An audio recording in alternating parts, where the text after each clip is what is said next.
се наоѓаме на Факултетот за физичко образование, спорт и здравје. Утро разговарам со деканката, професор доктор Ленче Алексовска-Величковска. Добро утро. Добро утро. Поздрав до сите гледачи на Македонска телевизија. Почна проектот, вториот дел од проектот како дел од Европската недела на спортот. Овој пат се опфатени помладите, односно учениците од 6 до 9 оделение од 10 општини.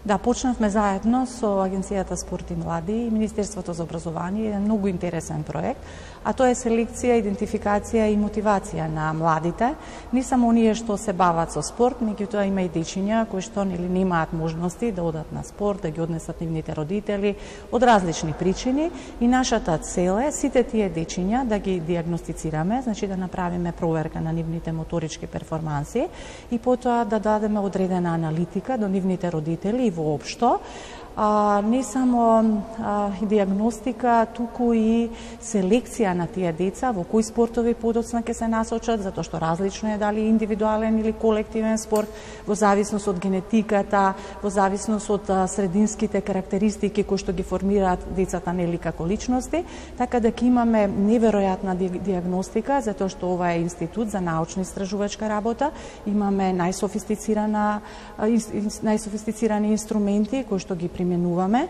и навистина ќе дадеме една севкупна анализа за тие дечиња како понатаму да се бават со физичка активност, бидејќи не е само да се бавите со спорт и физичка активност, туку треба да знаете каде, како и зошто, значи да се одговори на сите тие прашања. Се наоѓаме во новиот објект, како што споменавте, туку ќе се селектираат најмладите? Така е.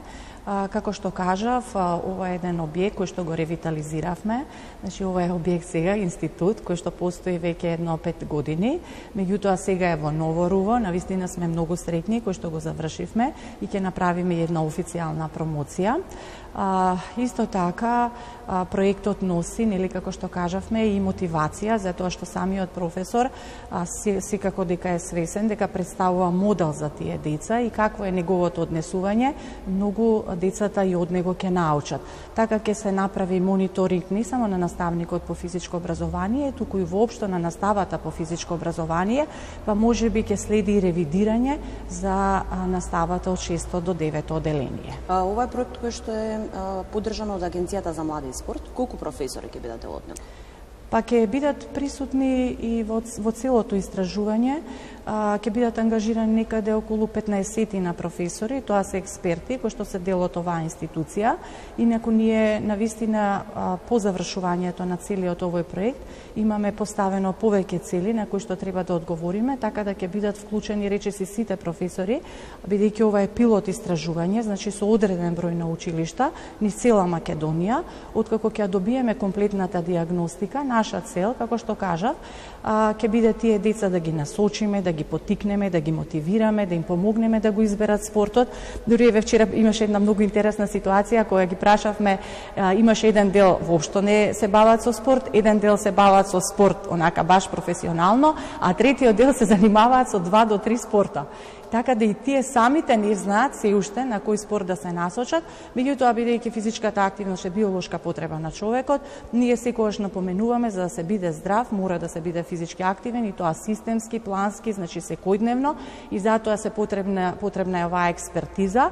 Агенцијата за спорт и млади не препозна како партнери во целата во ова истражување и се надеваме дека по завршување на ова истражување на овој проект ќе се направи еден национален проект каде што ќе можеме да ги тестираме речиси сите деца на територија на Република Македонија, а суштината е од сето тоа да ги извадиме нормативите и стандардите за проценка на моторичките способности или моторичкиот развој кај децата, нели по македонски стандарди. Да имаме, како што ние сега применуваме Euroфит батерија на тестови и ги компарираме нашите деца со тие сите стандарди кои што се направени на ниво на Европа, а ние мислам дека имаме капацитет како земја да направиме наши нормативи и стандарди, каде што ќе можеме нашите резултати на нашите деца да ги компарираме нели со нашите стандарди од една страна, а од друга страна ќе може и навистина да изработиме и современи наставни програми по физичко образование. Споминавте и вие на младите им треба поддршка, им треба мотив. Како да бидат поуспешни во тоа што го работат? Како да го сакаат спортот повеќе?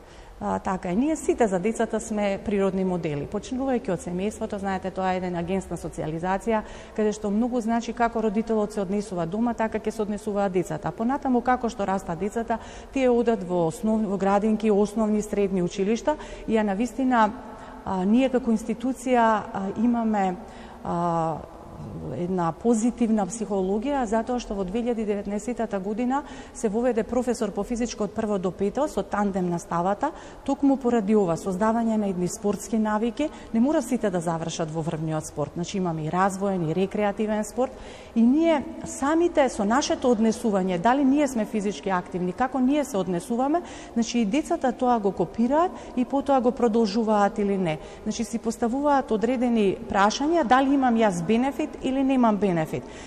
Така да подоцна, освен семејството, како модели, секако дека се наставниците, особено наставникот по физичко образование, бидејќи самата физичка активност ги прави блиску децата нели до наставникот.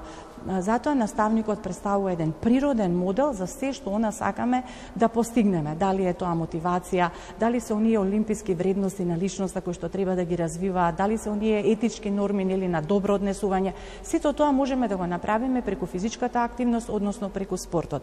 Бидејќи за да успееш во спортот, нели за да бидете фит или да имате мускулчиња како што ни квадратчиња што бараат, нели особено момчињата, девојчињата да имаат убаво тело и така натаму, значи тие мора да вежбаат, мора да бидат физички активни, а за да тоа го направат, тие мора да бидат упорни, па развиваат дисциплина, па самодоверба и тогаш и во другите бранши тие имаат поголема одговорност и верба во себе. Учениците и студентите знаете често да се демотивираат. Бараат ли поникогаш помош од вас?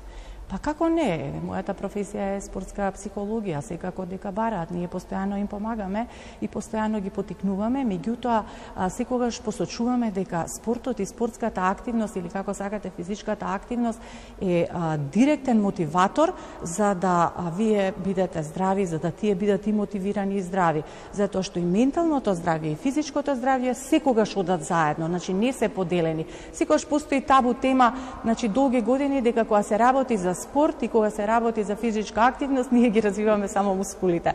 Значи не се само мускулите, спортот е една и физичката активност е една сложена активност. Значи таа е активност која што се одвива преку централниот нервен систем, решавање на ситуација и чиста интелигенција. Знаете, многу едноставно личи вака кога треба да се даде или кош или гол и слично на нас обичните гледачи, секогаш не делува тоа многу едноставно. Меѓутоа, за да тоа го реализирате, морате многу компоненти, многу особини, многу интелигенција да вклучите да дојдете до решение, затоа што во спортот вие едноставно сте соголен, не може никој да ви помогне, а вие морате да најдете решение, а всушност тоа е чиста интелигенција која ќе дојдете до брзо и ефикасно решение.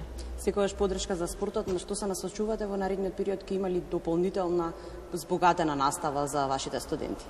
Да, секако. Ние, искрено да ви кажам, сме горди на нашиот факултет и на Универзитетот Кирил и Методи, бидејќи во менеджментот ректорот Никола Янкуловски секогаш дава поддршка за спортот, особено за спортот на студентите, затоа што тие се млади луѓе од 18 до 24 години и многу често знаат да кажат за нив дека не стекнале спортска навика и дека тоа е нивна обврска. Не е така. Ние секогаш општествено, системски треба да ги поттикнеме, дури оние кои што најмалку нели сакаат да се бават со физичка активност, па затоа кон таа цел се ни овозможија да сите факултети, речиси сите факултети на универзитетот, имаме задолжителна настава, а тоа е спорт и здравје, и сите вежбаат во овие сали тука на факултетот, се социализираат, се дружат, разменуваат искуства, се запознаваат меѓу себе од различни аспекти, а всушност и тоа е животот. Сите тие на некој начин преку спортот да развиваат хуманост, толеранција, солидарност, да си помагаат. Благодарам многу на одвоеното време. Ви благодарам и вам. Студио, докато се слушаме, спортот ги движи луѓето, го движи и светот. Колегата Бранко Чупевски, мислам дека ќе се согласи со мене. Секако спортот, што би биле ние без спортот. Ани, ти благодариме ова утро за јавувањето и благодариме на деканката на Факултетот за физичко образование, спорт и здравје, професор доктор Линча Алексовска-Величковска. Ја чекаме во друга прилика за други теми.